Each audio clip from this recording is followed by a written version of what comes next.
My name is Alexandra Maseko, and what I love most about me is. I gotta think about that. I guess. Oh, I gotta do it again. I'm half Zimbabwean and half German, and on the Zimbabwean side, that is of the Ndebele ethnic group. When I was growing up, Zimbabwe was a somewhat diverse place, but that changed as I got a little older.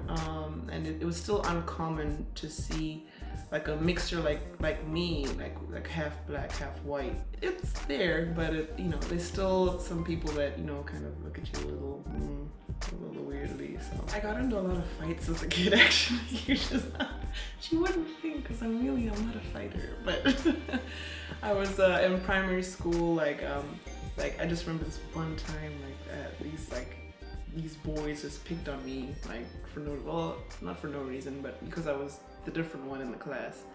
And I fought. So that's when I kind of learn that, I have to kind of, hold my own. I sound like a rebel, I really am not, but went to an all-girls high school. And one of the basketball coaches kind of pulled me aside, like, hey, you're tall, come play. I was the type where, you'd pass the ball to me and 10 seconds later, I'm like, try to catch it. No coordination. Eventually, within the first year or two, I started playing for the national team back home. Then I realized that the next level, other than playing for the national team, would be in playing in arguably, the best basketball environment for women that there is, which is here in the States. I knew I had to go out, I knew I had to leave, sort of spread my wings, and I was able to do that through basketball. I'm scared and nervous. When I first came over, I was very nervous, scared as well, but not as scared as I think I could have been. I kind of felt like I was here for a purpose bigger than myself, because I knew okay, I'm the second girl over here, I have to show this is doable, people can do this. The first girl who came, her name is Nyasha, and when I was playing in Zimbabwe, I'd always heard these stories of Nyasha, how good she was nice. Of course, some people compare you're nothing like her, how could you go? And then when I came over, I got in touch with her on Facebook, and she was actually studying at Columbia University, and so she was relatively close. And for senior night, I distinctly remember I didn't have anybody to walk me out. My mom or my dad couldn't make it, so obviously because they're across the pond. But so she came and she walked me out for senior night, and that was for me one of the most. It was very. Came back full circle there. That was my initial idol, my initial drive was to, follow in her footsteps. Even though I've never met her, all I've done was just heard stories about her. I want to go play in the States, but I have no idea how good I am, because I have no idea who to compare myself to. So I was, it was a really nerve-wracking process, and a lot of people were telling me that I wasn't gonna do it, and that I couldn't do it, and that I wasn't good enough to do it. And then of the few people who thought that okay, she might be able to go to the States, and that thought okay, if best you'll go to a D2 level school, and you're shorter. Everybody in the States is so tall. You're so really short. You're gonna be playing point guard. Those kind of people.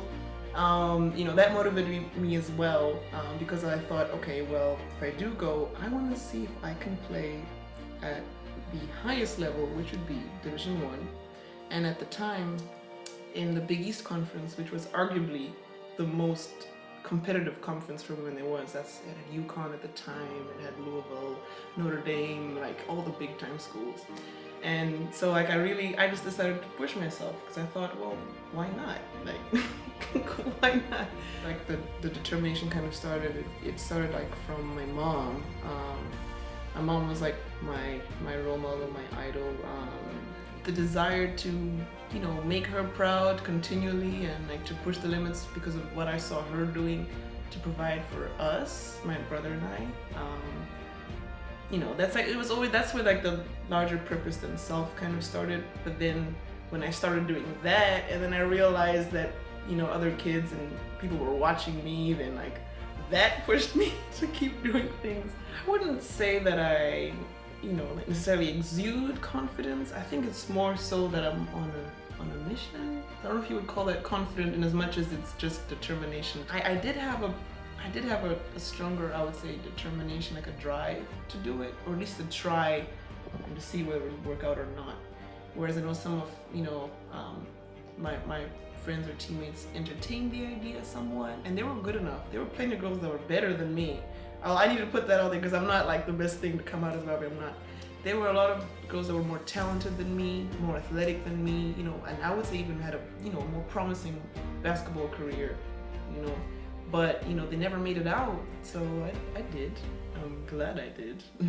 And zero regrets in that respect. And so that was a lot of the motivation was, just to push the boundaries of what I thought I could do, and also what I thought I could do to set the tone for what possibly other people could do behind me. And I made it. My teammates, my really good friend on college always told me that I had, like rose-colored glasses on. Like I saw the world with these rose-colored glasses. And she always used to tell me like, Alex, you need to take those rose-colored glasses off because, I always saw everything and like I always gave everybody the benefit of the doubt to the extent that it's annoying almost because you can't admit when there's actual faults in other people or when things are really going wrong. You're always trying to find the positive light. My name is Alexandra Maseko, and what I love most about me is my height, my hair, my mom, because she gave birth to me, therefore that's something that I love.